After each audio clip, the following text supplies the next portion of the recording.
జ్ఞాపకం చేసుకున్నాం.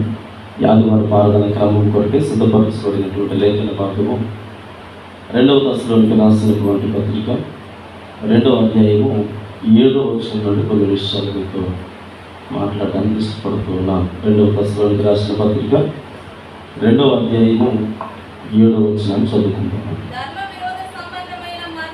ధర్మ విరోధ సంబంధమైన మర్మము ఇప్పటికే క్రియ చేయుచున్నది, కానీ ఇది వరకు అడ్డగించుచున్నవాడు మధ్య నుండి తీసివేయబడే వరకు అడ్డగించుము. పిల్లలు, ఇక వాక్య భాగమును అపోస్తలుడైనటువంటి పౌలు గారు తెస్సలోనిక సంఘంతో మాట్లాడుతున్నటువంటి ఒక విషయాన్ని ఆనాడు ఆ సంఘానికి అయితేనేమి, ఈనాడు మనతోనైతేనేమి ఒక విషయాన్ని ఆయన పరిచయం చేస్తూ ఉన్నాడు. అయితే ఈ వాక్య భాగాన్ని మీకు పరిచయం చేయడంలో నాకున్నటువంటి ఉద్దేశము, సర్వసాధారణంగా మనకు తెలుసు, యేసుక్రీస్తు ప్రభుల వారు ఒక మాట అన్నారు, మీరు నమ్మితే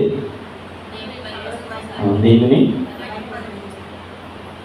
అంటే మీరు నమ్మితే గొప్ప కార్యాలు చూస్తారని కానీ, లేదంటే నాకంటే గొప్ప కార్యాలు చేస్తారని కానీ చూడడంతో సరిపోదు, కానీ మనం కూడా నమ్మితే కార్యాలు చేసేవారిగా ఉన్నామని దేవుని సేవకుడిగా తెలియజేస్తూ ఉన్నాను. అయితే ఇక్కడ మనం జ్ఞాపకం చేసుకుంటున్నటువంటి సందర్భాన్ని మీకు పరిచయం చేయడానికి ఇష్టపడుతూ ఉన్నాను. చూడండి, ఇక్కడ ఒక మాట మీకు, ఇది నా వాక్యాంశం, నీ శక్తి నీకు తెలియదు అనేటువంటి ఒక టైటిల్ ఏర్పాటు చేశాను. నీ శక్తి నీకు తెలియదు. చాలా సందర్భాలు మనం ఏమనుకుంటామంటే, అసలు ఇది నా వల్ల అవుతుందా, నేను చేయగలనా, అయినా నేను ఎక్కడ చేయగలను. వాళ్ళంటే గంటల తరబడి ప్రార్థన చేస్తారు, గంటల తరబడి వాక్యం చదువుతారు, అంటే అనేక దినాలుగా ఉపవాసాలు ప్రార్థన చేస్తారు, ఇంకేమేమో చేస్తారు. కాబట్టి మనంతా మన భక్తి అంతా ఏదో తృణప్రాయంగా ఏదో వెళ్తున్నాను వస్తున్నాను. కాబట్టి నాకు నా జీవితంలో వాళ్ళు జరిగించినట్లుగా, వాళ్ళు చేసినట్లుగా అని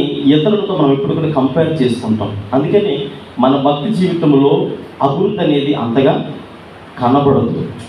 మనమే డిస్కరేజ్ చేసుకుంటూ ఉంటాం. మనం ఏమనుకుంటామంటే, మీరు నవ్వుతారండి ఎవరైనా వింటే అంటాం. ఎందుకని ఎవరైనా వింటే నవ్వుతారని ఎవరి గురించి అంటాం, మన గురించి చెప్పుకుంటాం. అంటే నేనేంటండి, నేను వాక్యం చెప్పడం ఏంటి, నేను ప్రార్థన చేయడం ఏంటి, విచిత్రం కాకపోతే నేను పాట పాడడం ఏంటి అని చాలా సందర్భాలలో మనమే దేవుని సన్నిధిలో దేవుని ముందు తక్కువ చేసుకుంటాం. దేవుడు ఎవరినైనా పక్షపాతంతో నువ్వు ఇలాగే ఉండాలి అని దేవుడు ఎప్పుడైనా అన్నాడు.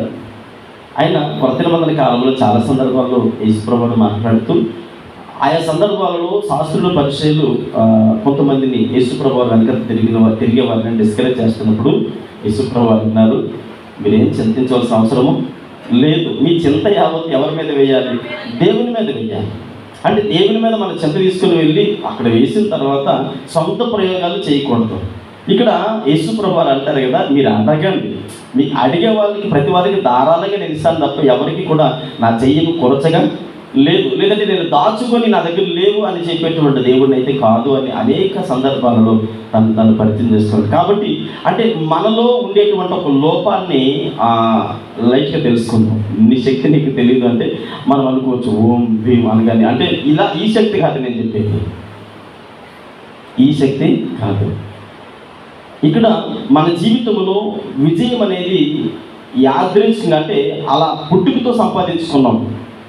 విజయం అనేది పుట్టుకతోనే సంపాదించుకున్నాం. అంటే ఎలా సంపాదించుకున్నామండి, నేను ఎప్పుడు నేర్చుకోలేదు కదా అని అంటే, నీ బ్లడ్ సెల్స్లో ఆ విజయం అనేది ఉంది. కాకపోతే దాన్ని ఎలా అలవర్చుకోవాలో, ఎలా మలుచుకోవాలో మనకు అర్థం కాలేదు. అంటే మన తండ్రి అయినటువంటి దేవుడు, ఇప్పుడు మనం చూడండి, రాజుగారి కుమారుని ఎవరు పిలుస్తారు, యువరాజు గారు అంటారు. ఎందుకు యువరాజు గారు అంటారు, ఆయన రాజకుమారుడు కనుక. మరి మనం ఎవరు, మీ రాజులకు రాజు, ప్రభువులకు ప్రభు, అంటే ఆయన పిల్లలము కనుక ఈరోజు మనల్ని మనం ఎలా సరిపోల్చుకోవాలంటే, నేను దేవుని కుమార్తెని, దేవుని కుమారుడిని కనుక దేవుని పిల్లలు. అందుకని ఆయన అంటాడు కదా, కొత్త నిబంధన కాలంలో అంటారు కదా, ఏమంటారంటే న్యూ టెస్ట్మెంట్లో మాట్లాడతారు, మీరు పిరుగువారు కాదు, పిరుగువారును అవిశ్వాసులను. శుక్రవారం రాత్రి చెప్పాను కదంటే, 2 ప్రదేశాలు ఉన్నాయి. ఒక ప్రదేశాన్ని రిజర్వేషన్ చేసుకుని వెళ్ళిపోయేవారు అన్నమాట పిరుగువారు అంటే. అంటే పిరుగువారు అని మనల్ని మనము ముద్రించుకుంటే ఖచ్చితంగా మనము నిత్య నరకానికి, అది కూడా నిత్యత్వమే అని చెప్పాను. 2 నిత్యత్వాలు ఉన్నాయి. నిత్యత్వం అనేది రెండు ప్రదేశాలు, ఒకటి నిత్య నరకము, నిత్యము పరలోకము. మంచి చేసిన వారు పరలోకానికి వెళ్తారు, దేవునికి అనుకూలంగా ఉన్నవారు. చెడు చేసిన వారు దేవునికి వ్యతిరేకంగా ఉన్నవారు నరకానికి వెళ్తారు. అది నిత్యత్వం అంటే ఇది కూడా నిత్యత్వం ఉంటుంది. మధ్యలో రెస్ట్ తీసుకొని వద్దామంటే అవ్వదు అని శుక్రవారం నైట్ నేను మీతో మాట్లాడాను. అంటే ఇక్కడ మనం జ్ఞాపకం చేసుకుంటున్నప్పుడు పిరికితనం అనేది దేవుడు మనకి ఇవ్వలేదు, పిరికితనంతో కూడిన ఆత్మను దేవుడు మనకి ఇవ్వలేదు. ధైర్యపు ఆత్మ నేను మీకు ఇచ్చాను కదా, సంచుకరువులు అనగా దేవుడు తన ఆత్మల ద్వారా నింపి మనల్ని వెళ్ళాడు కనుక పిరికి వారిగా దేవుని సన్నిధిలో ఉండకూడదు. కాబట్టి ఇప్పుడు నీ శక్తి ఏంటో నువ్వు పరీక్షించాలా. చాలా సందర్భాల్లో మనం అనుకుంటాం కదా, వల్ల అవుతుంది అంటే అవుతుంది. దేవుడు నీకు ఆ రోషం కలిగిన ఆత్మను ఇచ్చాడు కనుక ప్రయత్నించకుండా అలా ఉండిపోతే అవదు అని గతించినటువంటి వారం కూడా నేను తెలియజేశాను. చూడండి, ఇక్కడ మనం జ్ఞాపకం చేసుకుంటున్నప్పుడు ధర్మ విరోధి ఒకడు. ఎవరు ధర్మ విరోధి అంటే అపవాది గడుపుకున్నటువంటి బిరుదు. ధర్మ విరోధి అంటే ధర్మానికి ఇప్పుడు కూడా విరోధిగా ఉంటాడు, ఆటంకంగా ఉంటాడు. అంటే వీడు అపవాది గాడికి సాదృశ్యంగా ఉన్నాడు కనుక ఇప్పుడు ధర్మ విరోధి యొక్క పనేంటి? చాలా సందర్భాలలో మనకి అర్థమయ్యేటువంటి మనకి సౌలభ్యకరమైనటువంటి విషయాలు చర్చించుకుందాం. ఇదివరకు ఉమ్మడి కుటుంబాలు ఉండేవి. ఉమ్మడి కుటుంబాలు అంటే ఒక భార్య ఒక భర్త, అదేనా ఉమ్మడి కుటుంబం అంటే? ఎంతమంది? అత్తయ్య, మామ, తర్వాత ఒక 5 కొడుకులు, 5 కోడళ్ళు, వాళ్ళ పిల్లలు అంటే దగ్గర ఒక 50-60 మంది కలిస్తే ఒక దగ్గర కూర్చొని ఒక కొండ అంటాం కదా, ఒక కొండలో వండుకొని అందరూ ఒక ఫంక్షన్లా కూర్చొని తినేవారు ఇదివరకు. అది ఉమ్మడి కుటుంబాలు. ఇప్పుడు ముచ్చకాయ 3 ఉంటారు, లింకులు మరి 2 ఉంటారు ఇంటికి, మళ్ళీ వారి మధ్యలో ఇంకొక 2. అని మీరు ఉన్నారు కదా పాస్టర్ గారు అంటే ఉమ్మడి కుటుంబాలు వేరు, ఇండివిజువల్గా వ్యక్తిగతంగా. ఇప్పుడు సౌలభ్యకరంగా వీళ్ళు ఏంటంటారంటే మాకు ఫ్రీడమ్ కావాలండి అంటారు. ఫ్రీడమ్ కావాలని కోరుకున్నారు కనుక పెద్ద తరహాగా ఆలోచనలు అనేవి కొద్దివైపోతూ ఉన్నాయి. సమాజంలో గౌరవం అనేది, విధేయత అనేది, మంచితనం అనేది, ప్రేమ, ఆప్యాయతలు ఇవేమీ తెలియడం లేదు. అది ఉమ్మడి కుటుంబంలో పెద్దవారిని ఎలా గౌరవించాలో తెలిసేది, పెద్దవారిని ఎలా సంబోధించాలో తెలిసేది, అంటే పిల్లలు పెద్దవారి ముందు ఎలా ప్రవర్తించాలో తెలిసేది, ఏ బట్టలు వేసుకోవాలో తెలిసేది, ఎలా మాట్లాడాలో తెలిసేది. అదే 2 ఉన్నారు కాబట్టి ఎలా ఉన్నా పర్వాలేదు. ఎందుకని ఉండేది మా ఆయనే కదా, లేదంటే మా అమ్మే కదా, మా నాన్నే కదా, వీళ్ళ ముందు ఎలా ఉన్నా పర్వాలేదు. అంటే ఉమ్మడి కుటుంబంలో ఉండేటువంటి ఆ యొక్క ఐక్యత, ఆ సమాధానము, ఆ పరిస్థితులన్నీ కూడా ఈనాటి కాలంలో ఎక్కడైనా కనపడుతూ ఉన్నాయా? లేవు. అంటే ఫ్రీడమ్ అనేది కోరుకుంటున్నాను విచ్చలవిడితనానికి. అదే నేను ఆ ఫ్రీడమ్ గురించి మాట్లాడలేదు. ఆ ఉమ్మడి కుటుంబాలలో ఉండేటువంటి ఆ ఐక్యత, సమాధానము, ప్రేమ ఇదివరకు చాలా చక్కగా ఉండేది. అంటే వారందరూ కూడా ఏదైనా ఒక నిర్ణయం తీసుకునేటప్పుడు పెద్దవారు ఎవరైతే ఉన్నారో, ఇంటికి పెద్ద ఎవరున్నారో ఆయన ఏదైనా మాట్లాడినప్పుడు అయ్యా నీ ఇష్టమే, మా అందరి మాట నీ మాట. ఇప్పుడు ఎవరైనా బయట వారు వచ్చి ఏమయ్యా మీ అన్నయ్యని అడిగితే ఇలా అన్నాడు అని అంటే ఆ 2వ వాడో 3వ వాడో 4వ వాడో ఏం చెప్పకూడదు తెలుసా? మా పెద్దల్ని ఏం చెబితే అయిన పైన. ఇంకా మా ఉద్దేశాలు, మా ఆలోచనలు, మా అన్నయ్య ఆలోచన మా ఆలోచన, మా అక్క ఆలోచన మా ఆలోచన, అంతే తప్ప మా సొంత నిర్ణయాలు లేవు. ఎందుకని మా అందరి నిర్ణయమే మా అన్నయ్య యొక్క నిర్ణయము. అలాగే తప్పుడు నిర్ణయాలు తీసుకునేటువంటి పరిస్థితులు ఉండేవి కాదు. ఎందుకని ఒకరు ఆలోచనలు ఒకరికి చాలా దగ్గర సంబంధం కలిగి ఉండేది, మంచి అవగాహన కలిగి ఉండేవారు. తల్లి పట్ల, అన్న పట్ల, వదిలి పట్ల, పిల్లల పట్ల చాలా విధేయత, భక్తి స్వభావాలతో కొనసాగేటువంటి దినాలు ఉండేవి. ఈనాడు అలాంటి పరిస్థితులు లేకపోవడానికి గల కారణాలు. ఇక్కడ ధర్మ విరోధి అనేవాడు ఏం చేస్తున్నాడంటే కుటుంబాలలో చొచ్చుకుపోతూ ఉన్నాడు. కుటుంబాలలో చేరి ఎవరిని ఎలా డిస్కరేజ్ చేయాలో, ఎవరిని అంటే వాళ్ళ బలహీనత ఏంటో, వాళ్ళ బలమేంటో. ఇప్పుడు ధర్మ విరోధులు అనేవాడు నేను ఈ మధ్యకాలంలో విన్నాను, ఒకరి దగ్గర విన్నాను. ఏమండి మీ పెళ్ళి అయిందంటే 3-4 అన్నదమ్ములు ఉన్నారు, చిన్న కోడలు వచ్చిన తర్వాత కుటుంబం ఏమైపోయింది? పోనీ ఆవిడేమైనా అంటే నేను అంటాను ఆవిడ స్వతంత్రాన్ని కోరుకుంది, నా భర్త నా మాట వినాలనుకుంది. ఇప్పుడు ఇన్ని సంవత్సరాలు తల్లిదండ్రులతో అన్నదమ్ములతో కలిసినోడు వీడు బుద్ధి ఏమైంది? అవునా కదా? ఈ అమ్మాయి బయట నుంచి వచ్చింది, ఏదో చెప్పింది, ఏమంటే మనం వేరేగా వెళ్ళిపోదాం అంది. ఆగు, నా తల్లిదండ్రులు, మా అన్నయ్యలు, మా వదిలి నా నిర్ణయం చెప్పాలి అంటే అప్పటి వరకు ఆ కుటుంబంలో ఒక మంచి అవగాహన కలిగిన వాడు, సరే పద దొరికింది సందు, ఇప్పుడు నేను నా కుటుంబానికి పెద్దనైపోతున్నాను అని రెక్కలెగిరేసుకుని వెళ్ళిపోయి 1 సంవత్సరం తర్వాత ఇద్దరి మధ్య వచ్చేటువంటి చిన్న మిస్అండర్స్టాండింగ్స్, చిన్న పొరపాట్లు వాళ్ళు ఏమవుతుందో తెలుసండి. ఇప్పుడు ఏమేమంటారు తెలుసా? నేను అనవసరంగా నేను పెళ్లి చేసుకున్నాను. ఏమంటుంది? నేను అనవసరంగా నేను పెళ్లి చేసి, ఈయనంటాడు నేను అనవసరంగా నీ వెనకతలు వచ్చాను. ఇప్పుడు వీళ్ళిద్దరికీ ఎవరైనా చెప్పేవాళ్ళు ఉన్నారా? మంచేదో చెడేదో అమ్మ అలా కాదు, అదే పెద్దవాళ్ళు ఉన్నారనుకోండి, తల్లిదండ్రుల దగ్గర ఉన్నారనుకోండి, వీళ్ళు ఏమంటారు తెలుసా? రేయ్ ఎందుకురా పిల్లలు అలా అంటున్నావు, అమ్మ నోరు అలా పారేసుకోకూడదమ్మా, తప్పు కదా, భర్త కదా, అందరూ ఆలకిస్తున్నారు. ఎవరు చెప్తారు ఈ మాటలు? ఇద్దరే ఉన్నారనుకోండి, ఏమంటారు? ఇప్పుడు వీళ్ళిద్దరికి తోడు ఇంకొక ఇద్దరు పిల్లలు, వాళ్ళు ఏం చేస్తారు తెలుసా? అలా చూస్తారు. బోనులో ఉల్లిగడ్డ ఉంటే ఆ ఉల్లిగడ్డ కోసం ప్రయత్నించి ఎలకల్లాగా అలా చూస్తూ ఉంటారు. వీళ్ళేం మాట్లాడుకుంటూ ఉన్నారు, వీళ్ళు ఏం తిట్టుకుంటూ ఉన్నారు, వీళ్ళు ఎలా పోట్లాడుకుంటున్నారు, అలా చూసి చూసి చూసి వీళ్ళ మైండ్ కూడా ఎలా తయారవుద్ది? నెక్స్ట్ మా నాన్నలాగే నేను తయారవ్వాలి, మా అమ్మలాగే నేను తయారవ్వాలి. ఇప్పుడు వీళ్ళు ఉమ్మడి కుటుంబంలో ఉన్నవారా, అంటే కుటుంబాలను కట్టుకోవడానికి ప్రయత్నం చేసిన వారా, కుటుంబాలను విడగొట్టుకోవడానికి ప్రయత్నం చేసిన వారా? వారి మధ్యలోకి ఎవరైనా వెళ్ళారనుకోండి, అమ్మా అది తప్పురా అంటే, మీకు అనవసరం అండి, మా ఫ్యామిలీ మధ్యలోకి మీరు రావద్దు. ఎవరికి అనవసరం?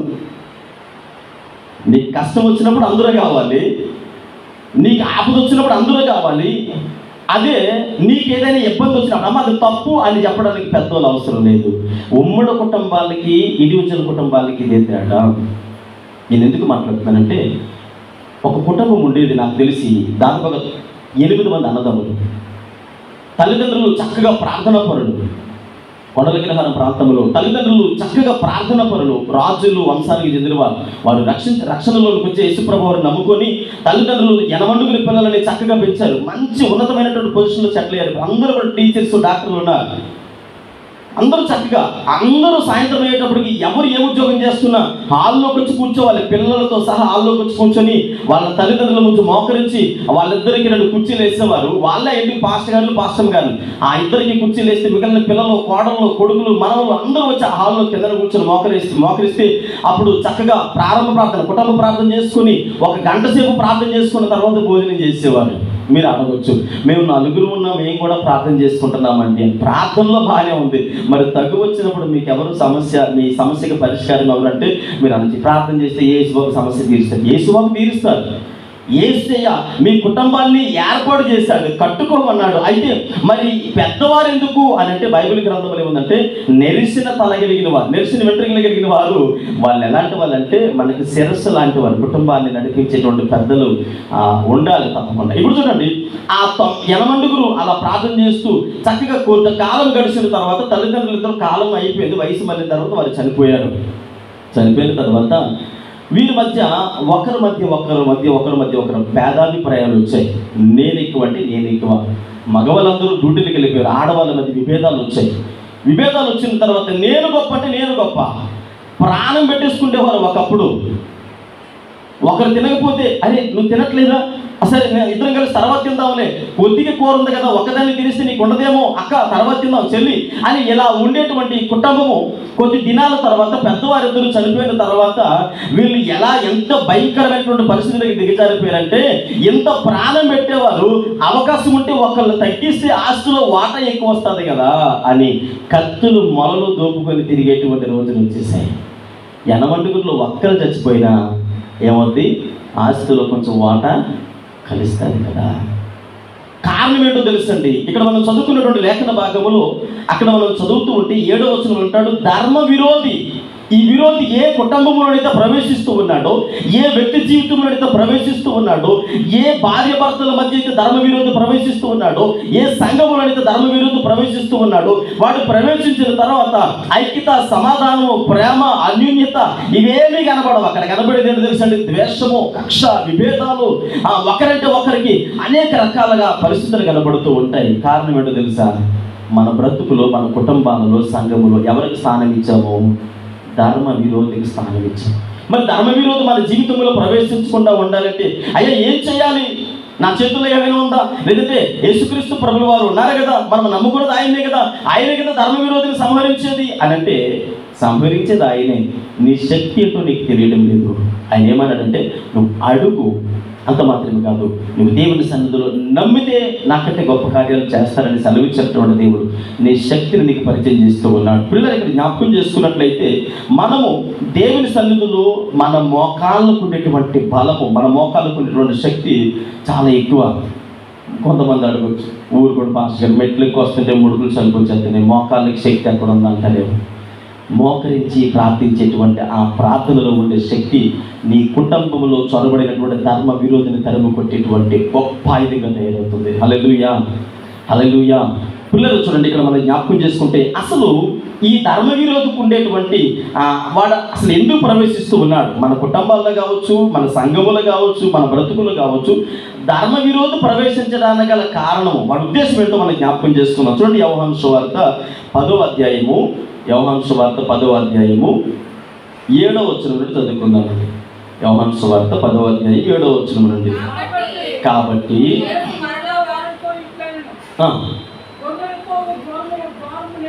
గొర్రెలు పోవు ద్వారమును నేనే, నాకు ముందు వచ్చిన వారందరూ దొంగలను దోచుకొని వారినే ఉన్నారు. గొర్రెలు వారి స్వరము వినలేదు. నేనే ద్వారము, నా ద్వారా ఎవడైనా లోపల ప్రవేశించను వాడు రక్షింపబడిన వాడై లోపలికి పోవచ్చు బయటకు వచ్చుచు మేత మేయుచుండెను. ఇక్కడ ఇద్దరు కనపడుతున్నారు. ధర్మ విరోధి యొక్క ఉద్దేశం ఏంటి అనేది మనం జ్ఞాపకం చేసుకుంటే, వాడు మన జీవితాలను దోచుకునేవాడు లేదా దొంగిలించేవాడు. ఉమ్మడి కుటుంబాలలో ఉండేటువంటి ఐక్యత, సమాధానము, ప్రేమ ఎలాగైతే నానాటికి కరువైపోతూ ఉందో దానికి కారణం ఏంటంటే, మీరు అడగొచ్చు, పలానా కుటుంబంలో పలానా ఆవిడ వచ్చిన తర్వాత ఆ కుటుంబం, అయ్యో మాకు తెలుసండి ఆ కుటుంబం ఎంత అన్యూన్యంగా ఉండేదో తెలుసా, ఆ కుటుంబం ఎంత ప్రేమగా ఉండేదో, అసలు నిజంగా అండి ఫంక్షన్ జరిగితే ఆ కుటుంబాన్ని చూడలేకపోయేవారు అండి, ఎంత కలకలకలకలాడుతూ ఉండేవారు. కానీ మరి ఆ కుటుంబంలో ఏం జరిగిందో తెలియదు. మరి నా మట్టుకైతే నా అంచనా ప్రకారంగా ఆవిడ చూడండి, ఆవిడ వచ్చిన తర్వాత ఆ కుటుంబం అండి అంటారు. నేను అంటాను, ఆవిడ వచ్చిన తర్వాత ఆయన వచ్చిన తర్వాత కాదు, ఆ కుటుంబంలో ధర్మ విరోధికి అవకాశాన్ని ఇచ్చారు. ఆ కుటుంబంలో ధర్మ విరోధి అనేటువంటి అపవాది గాడికి స్థానాన్ని కల్పించారు. అంటే వెచ్చలివిడితనాలకి, అంటే కొద్ది ఫ్రీడమ్ కోరుకుంటాం. ఎందుకని? కొద్దిగా అలిసిపోయాం కదా, ఈరోజు ప్రార్థనతో, కొద్దిగా కష్టపడ్డాం కదా, ఈరోజు ప్రార్థనతో, కొంచెం ఈరోజు ఎక్కువ దేవుని సన్నిధిలో గడిపాం కదా, ఈరోజు ప్రార్థనతో. ప్రార్థన లేనటువంటి కుటుంబాలలో ధర్మ విరోధి అలా వచ్చి టెస్ట్ చేసుకుని కూర్చుంటాడు. వాడిని బలవంతంగా పంపించిన వెల్లడిక్కవాడు. ఒక్కసారి వాడు వచ్చి మన కుటుంబంలో ప్రవేశించిన తర్వాత, సంఘములో ప్రవేశించిన తర్వాత వాడి కథలడు. ఎందుకో తెలుసా? మీకు తెలుసు, ప్రతివందన కాలంలో ఒక్కటెళ్ళి 7 తెచ్చిందట. అంటే అవకాశం ఇవ్వడమే తడువు. ఇప్పుడు ఒక్కటెళ్ళి 7 తీసుకొస్తే మనము అయ్యో ఈరోజు అలిసిపోయాం కదా, ఈ రోజు ఏం చేస్తాంలే ప్రార్థన అంటే, ఆ రోజు ఆపితే వాడెళ్ళి ఆడుగు తోడి అడుగుని తెచ్చుకొని కూర్చుంటాడు. ఒక్కడితో పోరాడడం ఇన్ని రోజులు, ఆ తర్వాత 7గురితో పోరాడాలి. ఇక్కడ వాడి ఉద్దేశం ఏంటి అని అంటే దొంగిలించటము. రెండవది మనం చూస్తే దోచుకోవడం. ఇక్కడ ఇద్దరు గొర్రెలు కాపరైనటువంటి క్రీస్తు ప్రభుల వారిని మనం చూస్తూ ఉంటాము. అలాగే అపవాది గారిని కూడా చూస్తూ ఉన్నాం. మరి గొర్రెలు కాపరి, క్రీస్తు అయినటువంటి గొర్రెలు కాపరిగా పిలవబడిన యేసు క్రీస్తు ప్రభుల వారి యొక్క ఆయన ఎందుకు ప్రవేశించాలనుకుంటున్నారు మన కుటుంబంలో, మన బ్రతుకులో, సంఘములో? యేసు ప్రభు అంటారు, ఇదిగో ఆ గొర్రెలు ఏం చేస్తున్న స్వరాన్ని వినలేకపోతూ ఉన్నాయి. అంటే మన కుటుంబాలలో యేసు ప్రభువును ప్రవేశించాలనుకుంటారు. ఆయన ఉద్దేశం ఏంటంటే మనల్ని రక్షించడానికి, మనల్ని నిత్య రాజ్యానికి వారసులుగా చేయడానికి యేసు ప్రభువు కాపరిగా అంటే మన కుటుంబాలు ప్రవేశించబోతూ ఉన్నాడు. కానీ ధర్మ విరోధైనటువంటి అపవాదిగా ఎందుకు ప్రవేశించబోతున్నాడు అంటే మనల్ని దొంగిలించడానికి, మన దగ్గర ఉన్నటువంటి దోచుకోవడానికి, ఆత్మీయ జీవితాన్ని, ప్రేమని, సమాధానమును, వాక్యము చదివేటువంటి ఆసక్తిని, అంటే ఇవన్నీ కూడా వాడు దోచుకొని మనకుండేటువంటి తలాంతులన్నీ కూడా ఒకటి ఒకటి ఒకటి ఒకటి దోచుకొని వెళ్ళిపోతాడు. కాబట్టి ఇంట్లో దొంగలు ప్రవేశించారనుకోండి, బీరువా లాకర్లోని వజ్రాలు పెట్టారు, ఆ పక్క లాకర్లో బంగారం పెట్టారు, ఆ పైన ఇంకో సొరుగులో ఒక 10 లక్షల రూపాయలు పెట్టారు, బట్టల కింద ఏమో 20 లక్షలు పెట్టారు. ఇప్పుడు దొంగ వచ్చిన తర్వాత, ఇప్పుడు ఈ లాకర్లన్నీ తీసిన తర్వాత వజ్రాలు బంగారం ఉందిలే చాలులే అని 20 లక్షలు ఈ 10 లక్షలు చూసి వద్దులే ముట్టుకోకూడదు అని వెళ్ళిపోతాడా? ఏం చేస్తాడు? వాటితో పాటుగా వీటిని కూడా పట్టుకెళ్తాడు. అంటే ఈరోజు నీ కుటుంబంలోనో, నీ బ్రతుకులోనో అవకాశం ఇచ్చిన తర్వాత, అంటే మనం ఏం చేస్తాం? వాడికి అవకాశాన్ని డోర్ తెరిచి ఉంచాం, ద్వారాన్ని తెరిచి ఉంచాం. ఇప్పుడు ఆ విరోధమైనటువంటి అపవాదిగాడు ప్రవేశించి ఏం చేస్తాడు? మొట్టమొదటిగా నీ ప్రార్థన జీవితం మీద దాడి చేస్తాడు. ఏం చేస్తాంలే ప్రార్థన, ఆ తర్వాత ఏం చదువుతామలే వాక్యము, ఆ తర్వాత ఏం పాడుతామలే పాటలు, ఆ తర్వాత ఏం వెళ్తామలే మందిరానికి, ఆ తర్వాత కంప్లీట్గా అసలు మందిరానికి ఎందుకులే అనే కాడికి వచ్చేస్తాం. అంటే దొంగిలించేస్తాడు. నీ ఆధ్యాత్మిక జీవితాన్ని కంప్లీట్గా వాడు దొంగిలించి నిన్ను ఎంటీగా ఉంచేస్తాడంతే. ఏం చేయాలో అర్థం కాదు. ప్రార్థన చేయాలంటే నాలుగు 44 మడతలు పడుతుంది. ప్రార్థన చేయాలంటే అసలు నాలుగు సహకరించదు. వాక్యం చదవాలంటే మనకి గుండె ధైర్యం సరిపోదు. దేవుడి సన్నిధిలో నిలబడాలంటే పై నుంచి కింద దాకా చెమటలు ఎక్కేస్తుంటాయి. ఎందుకని? నీవు విరోధి చేతుల్లో ఉన్నావు కనుక, దొంగిలించబడ్డావు, అపహరించబడ్డావు కనుక ఏం చేస్తుందో తెలుసా? దినదినము అలా వెనకబడిపోతుంటాం. అయితే యేసుక్రీస్తు ప్రభుల వారు ప్రవేశించాలనుకునేటువంటి ఉద్దేశం ఏంటంటే మన జీవితాల్లో మరి జీవమును మాత్రమే. చూడండి, అక్కడ వాక్య భాగం చదవండి ఒకసారి. యోహాను సువార్త 7వ అధ్యాయం 10వ వచనము. దొంగతనమును వచ్చును కానీ మరి దేనికి నీ రాడు? గొర్రెలకు జీవము కలుగుటకును అది సమృద్ధిగా ఇవ్వడానికి యేసు ప్రభువు వారు మన జీవితంలో ప్రవేశించబోతున్నారు. ఏదో అర్ధగొర్ధంగా ఇచ్చేసి సాటిస్ఫై అని ఏదో మెలుగా ఎదిస్తామండి, సంతృప్తి చెందండి అని ఏదో ముష్టేసేవాడు కదా మన దేవుడు. ఆ జీవం ఎలాంటిదట? సమృద్ధి అయినటువంటి జీవము. ఇప్పుడు దొంగ ప్రవేశించి మొత్తం ఎలాగైతే నేల బట్టాలు కూర్చుని వెళ్ళిపోతాడు, ఎవడు చిల్లుగా అవంచలేదండి అంటారు కొంతమంది. మొత్తం ఇల్లంతా ఊడ్చుకొని వెళ్ళిపోయాడండి. మరి వాళ్ళకి అసలు కనీసం కనికరం కూడా లేదండి. పిల్లలు కలిగిన వాళ్ళం కదండి, కష్టపడి రూపాయి సంపాదించి దాచుకున్నామండి. అవన్నీ కూడా కనీసం ఒక్క రూపాయి కూడా ఉంచకుండా ఇల్లు మొత్తం ఊడ్చుకొని వెళ్ళిపోయాడండి. దొంగకు ఉండేటువంటి అది ధర్మ విరోధికి ఉండేటువంటి లక్షణము. కానీ యేసు ప్రభువు వారు ఎలాంటి వారు తెలుసండి? ఏదో ఎంత ఇచ్చి సరిపెట్టుకునేవాడు కాదు, సమృద్ధి అయినటువంటి జీవాన్ని నీకు ఇస్తాడు. ఆయన సన్నిధిలో ఆయన మీద ఆధారపడిన వారి జీవితాలను మనం జ్ఞాపకం చేసుకుంటూ ఉన్నాం. పిల్లలు చూడండి, ఇక్కడ మనము ఒకటి దొంగతనానికి వస్తాడు, రెండవది దోచుకోవడానికి వస్తాడు, మూడవది మనం జ్ఞాపకం చేసుకుంటే నాశనం చేస్తాడట. నాశనం చేసేటువంటి వ్యక్తిగా వస్తాడు. నాశనం అంటే నేను మీకు తెలియజేశాను.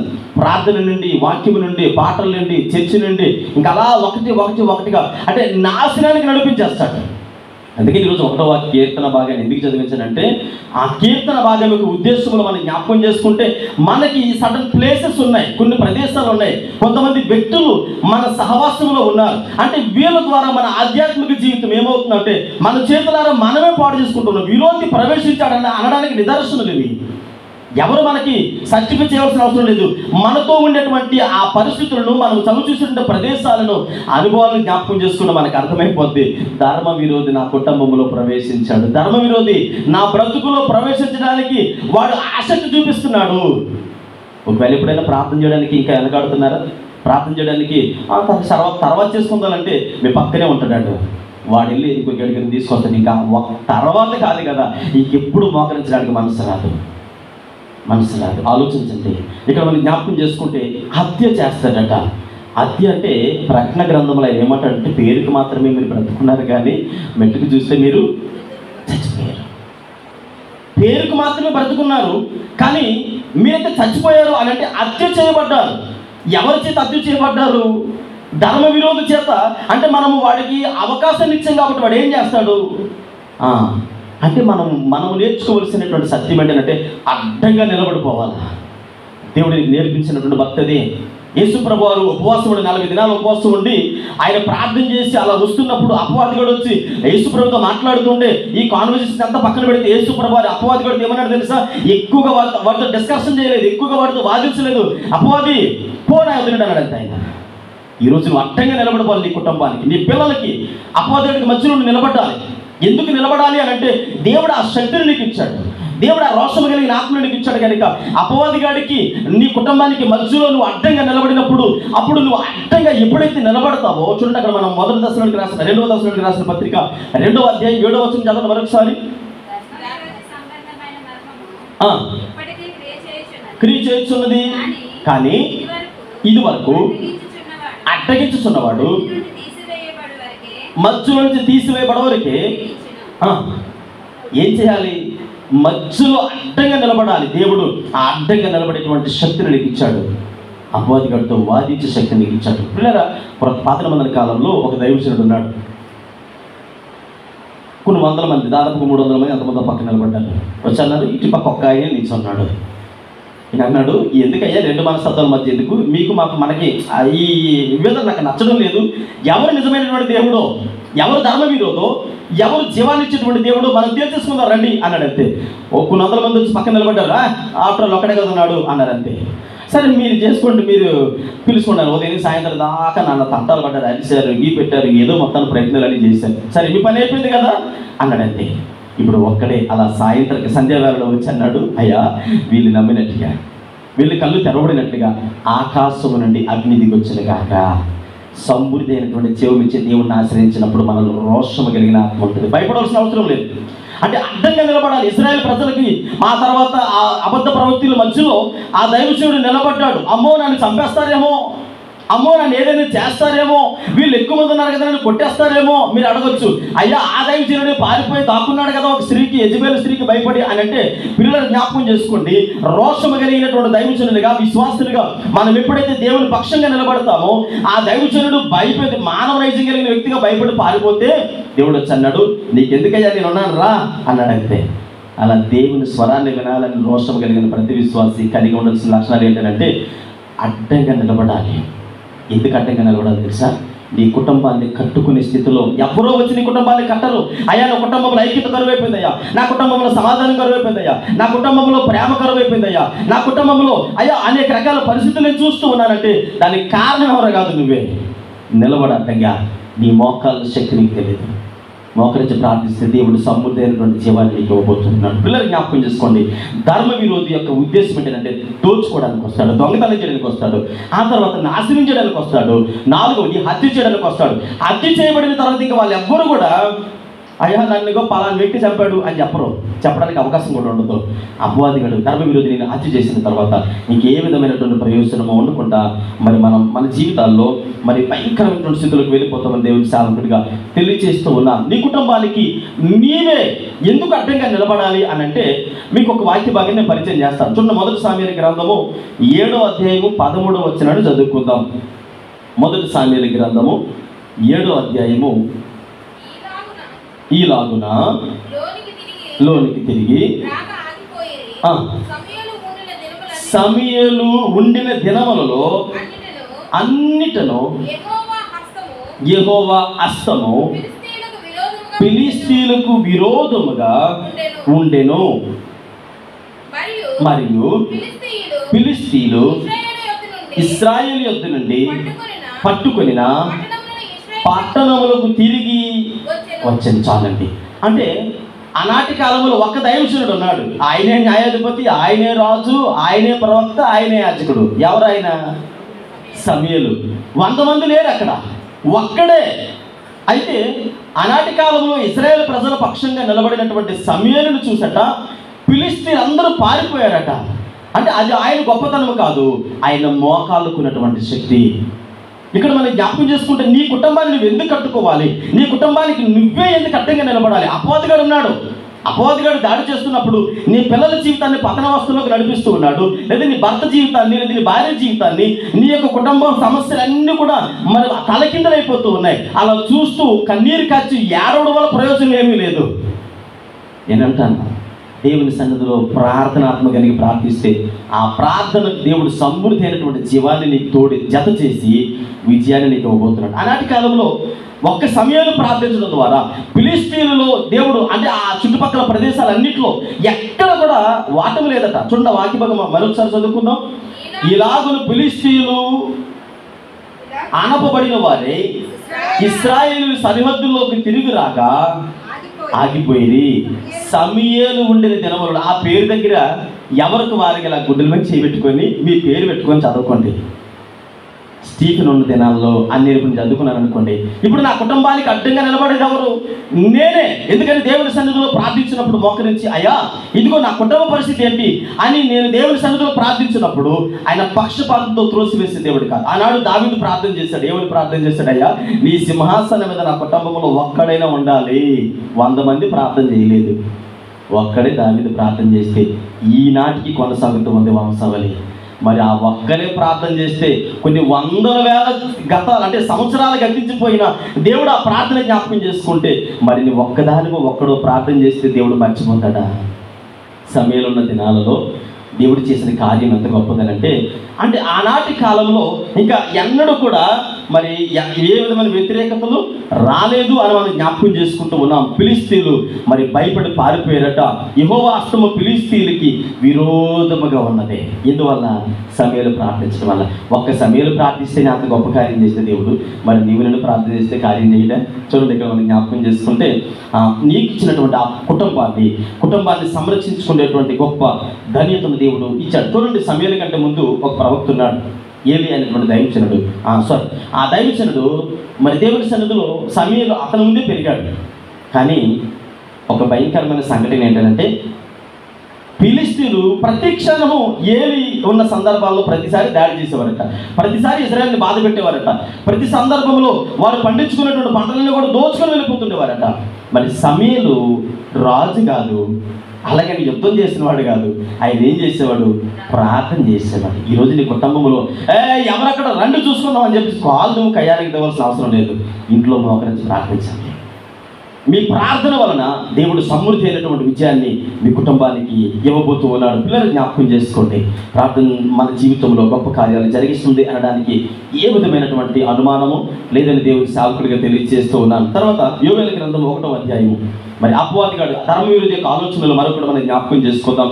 1వ అధ్యాయము 1వ వచనం మనం జ్ఞాపకం చేసుకున్నట్లయితే, పెనియేలు కుమారుడైన యోవేలునకు ప్రత్యక్షమైన యెహోవా వాక్కు, పెద్దలారా ఆలకించుడి,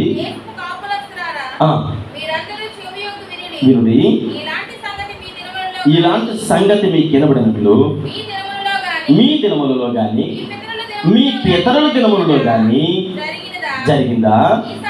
ఈ సంగతి మీ పిల్లలకు తెలియచేయండి, వారు తమ బిడ్డలకు తెలియచేస్తారు, ఆ బిడ్డలు రాబోయే తరాలకు తెలియచేస్తారు.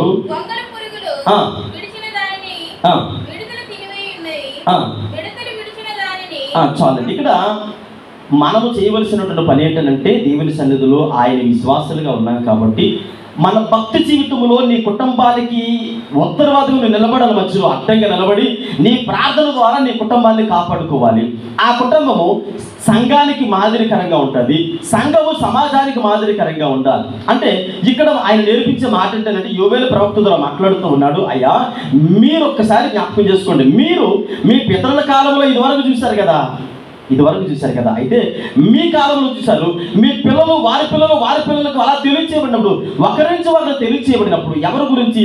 ధర్మ విరోధి అనేవాడు ఒకడు ఉన్నాడు. అలాగే సమృద్ధి అయినటువంటి జీవమిచ్చే యేసుక్రీస్తు ప్రభువు వారు ఇద్దరు ఉన్నారు. వాళ్ళిద్దరిలో మనం ఎవరి పట్ల ఆసక్తి చూపిస్తున్నాం అనేది మన భక్తి నడవడికలను బట్టి మనము అంచనా వేయచ్చు అని మాట్లాడుతూ ఉన్నారు. ఇక్కడ 4 రకాలైన పురుగుల గురించి చెప్పారు. ఇదివరకు నేను ఆల్రెడీ మీకు వాటి గురించి చెప్పాను.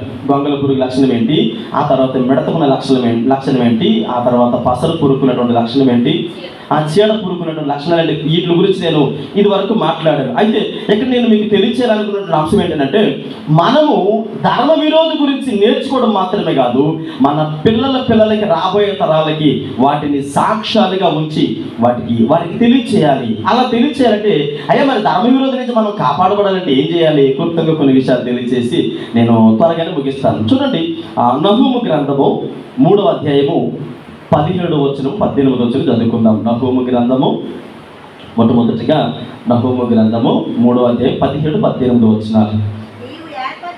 నీవు ఏర్పరిచిన శూరుడు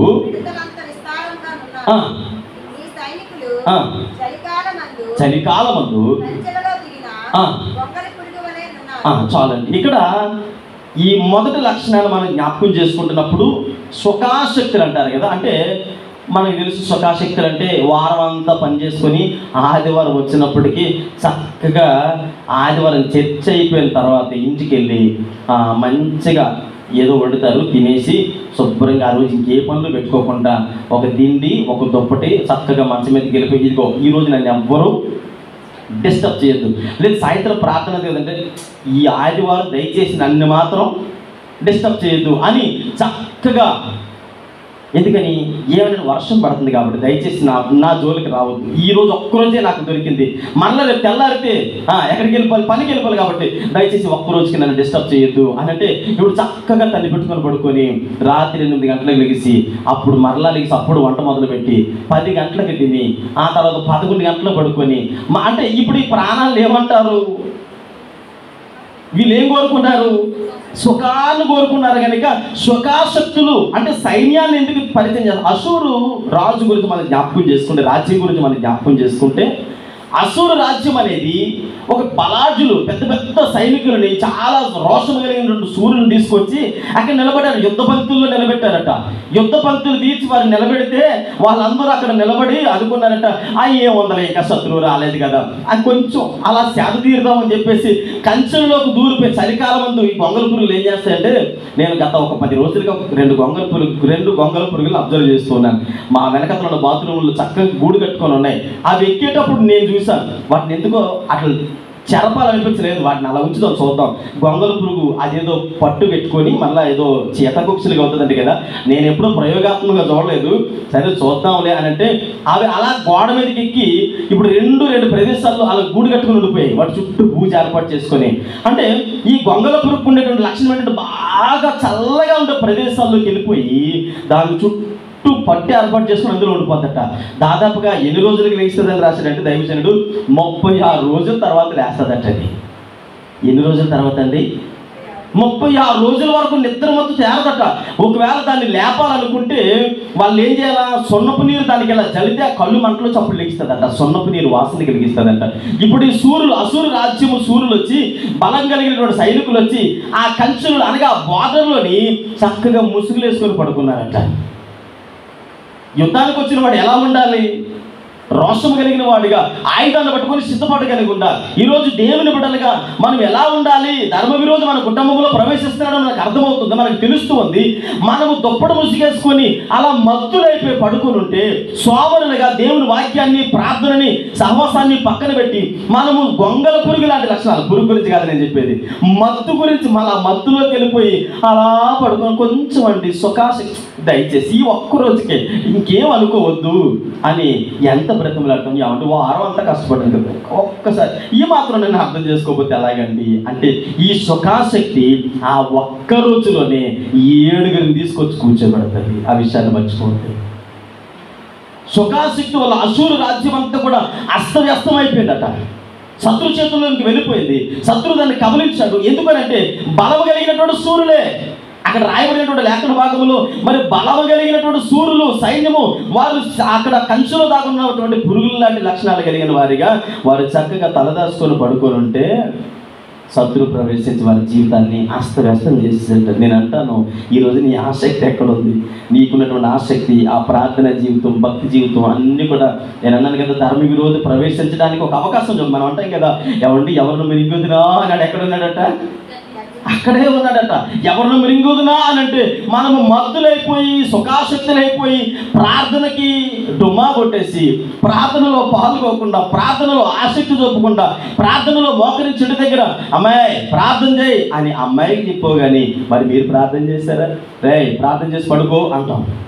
వాడు ప్రార్థన చేసి పడుకుంటాడు. ఆడే ఇట్లా చూస్తాడు. ఎందుకని మా నాన్న ప్రార్థన చేస్తున్నా లేదా, మా అమ్మ ప్రార్థన చేస్తుందా లేదా అని అలా ఒక లుక్ వేసి పర్లేదు వాళ్ళు పడుకున్నారు కదా నీటితో మోసుకేసి పడుకుంటాడు. ప్రార్థన ఎక్కడుందాక అక్కడ ధర్మ విరోధి ప్రవేశిస్తాడు. ప్రవేశించిన తర్వాత మరి సుఖాశక్తులుగా ఉండేటువంటి వారి జీవితాల్లో. అందుకనే అక్కడ మనం జ్ఞాపకం చేసుకుంటే మరొక విషయాన్ని జ్ఞాపకం చేస్తూ ఉన్నాను. అదే యోవేలు గ్రంథము 1వ అధ్యాయం 1వ వచనాన్ని చదివితే అక్కడ ఏమన్నదంటే పెత్తియేలు అనేటువంటి ఆ పదాన్ని మనం చూస్తాం. పెత్తియేలు అనగా, ఏలు అనగా ప్రభు, ఏలు అనగా దేవుడు అని అర్థం. ఏలు అనగా దేవుడు, పెత్తు అనగా ఇక్కడ మనం జ్ఞాపకం చేసుకుంటే విశాలత. పెత్తు అనగా విశాలత. మన దేవుడు విశాలమైనటువంటి మనసు కలిగిన వాడు, విశాలమైనటువంటి హృదయం కలిగిన వాడు. మనం వెళ్ళి అడగడమే తడుగు, అయ్యా ఇదిగో నేను తప్పు చేశానయ్యా, నేను దౌర్భాగ్యుడిని. అందుకనే పౌలు అంటాడు, అయ్యో నేను ఎంతడు దౌర్భాగ్యుడిని అని తన తప్పును తను ఒప్పుకున్నాడు. కనుకనే తన జీవితంలో పశ్చాత్తాపంతో కూడినటువంటి జీవితాన్ని. అంత మాత్రం అనేది మీకు అర్థం అవడానికి నినివే పట్టణస్థులు అందరూ కూడా గోలు బట్ట కట్టుకొని ఏడ్చారు, పశ్చాత్తాపం చెందారు. కనుకనే వారి జీవితంలో చక్కటి ఆశీర్వాదాలు వచ్చాయి. ఈరోజు మన దేవుడు విశాల మనసు కలిగిన వాడు కాబట్టి ఈరోజు ఒప్పేసుకొని రేపు తప్పు చేసి మళ్ళీ రేపు ఎల్లుండి ఒప్పేసుకొని మళ్ళీ తర్వాత తప్పు చేస్తే అది కాదు మన దేవుడి ఉద్దేశం. అంటే కాఠిన్యత కలిగినటువంటి హృదయాలు. ఒకటి మొట్టమొదటిది మనం జ్ఞాపకం చేసుకుంటే సుఖాసక్తులుగా ఉండకూడదు. మొద్దుబారిపోయినటువంటి జీవితాలు, సోమరతనంతో గడిపే భక్తి జీవితాల్లో మనం ఉంటే ఆ ధర్మ విరుద్ధ ప్రవేశిస్తారు మన కుటుంబాల్లోకి. రెండవది కాఠిన్యతతో కూడిన హృదయాలు. కఠినత్వంతో కూడిన హృదయాలు ఎలాగనంటే మన దేవుడు విశాల హృదయం గలవాడు కదండి, శాంతి ప్రేమమేడు కదండి, దయామేడు కదండి అని మనము కఠినత్వంతో మన భక్తిని వ్యవహరిస్తే ఫరో ఏమని ప్రవర్తించాడంటే వచ్చన్నాడు, ఎవరయ్యా దేవుడు ఎవరు అని మోసేతో మాట్లాడితే అవునా ఆయన అలాంటి వాడు చూపించాలా అని ఫరో హృదయాన్ని కఠినత్వం చేసినటువంటి దేవుడు ఒక్క రాత్రిలోనే ఆ రాజ్యం అంతా అస్తవ్యస్తమైపోయింది. ఒక్క రాత్రిలోనే, ఒక రాత్రి తలక్రిందలు అయిపోయింది అంతే. ఈరోజు నీ కుటుంబం తలక్రిందలు అవడము పెద్ద సమస్య కాదు. మనము కాఠిన్యతతో చేసిన తప్పు దేవుని సన్నిధిలో ఒప్పుకోకుండా, చేసిన తప్పు మన జీవితంలో జరిగిన పొరపాట్లు దేవుని సన్నిధిలో మోకరించి అయ్యా నేను పాపం చేశాను, నేను తప్పు చేశాను అయ్యా, నీ ముందు కాకపోతే నీకు ఎక్కడ ఒప్పుకుంటాను. అందుకని సామెతల్లో సొలొమోను భక్తుడు అంటాడు, తప్పిదములు అలా కప్పు పెట్టుకోకూడదు. మనుషుల దగ్గర సిక్కండి, దేవుని దగ్గర నువ్వు దాచినా దాగవవి. ఆయన దగ్గరికి వచ్చి అయ్యా నేను తప్పు చేశాను, దయచేసి ఇంకెప్పుడు అలా చేయనయ్యా అని ఒప్పుకున్నవాడు కనికరం పొందడట.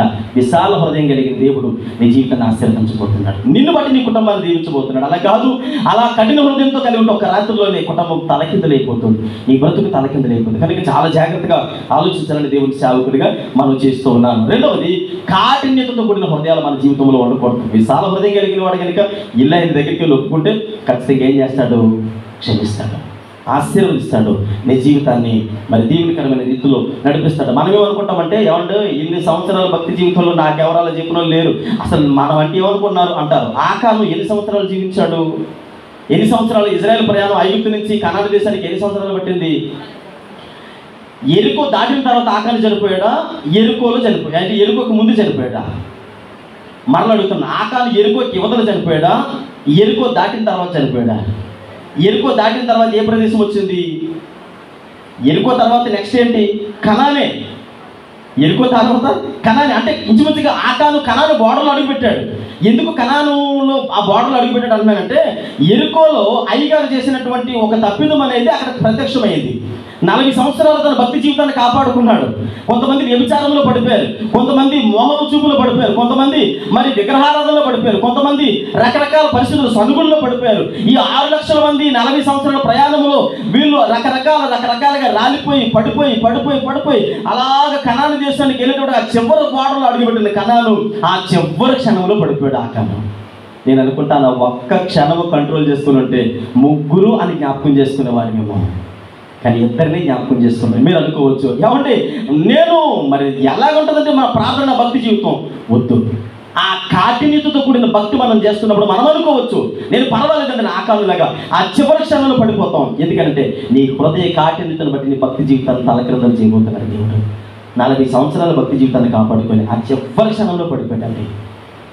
2 విషయాలు మాత్రం చెప్పాను, 2 విషయాలు. ఒకటి ఏం చెప్పాను, మత్తులే ఉండకూడదు, సుఖాసక్తులుగా ఉండకూడదు, సోమరతనంతో ఉండకూడదు.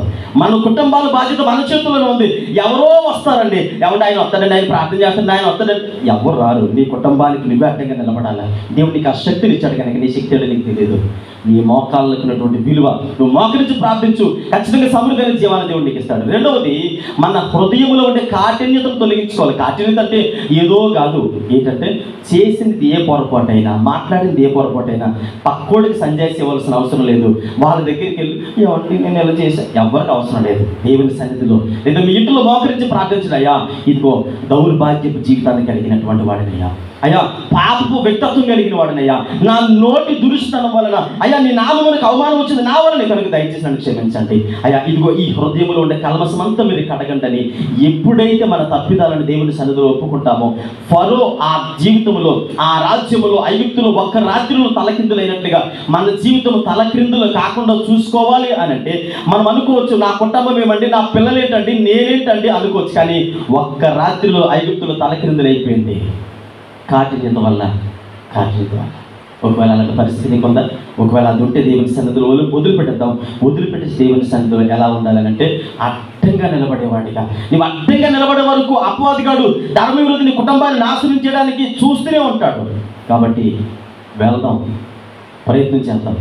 దేవా, నా కుటుంబము నీకు సౌలభ్యకరంగా ఉండాలి, నా కుటుంబము మీ నామమును హెచ్చించగా ఉండాలి, నా కుటుంబము దీవెనకరమైన కుటుంబంగా ఉండాలయ్యా.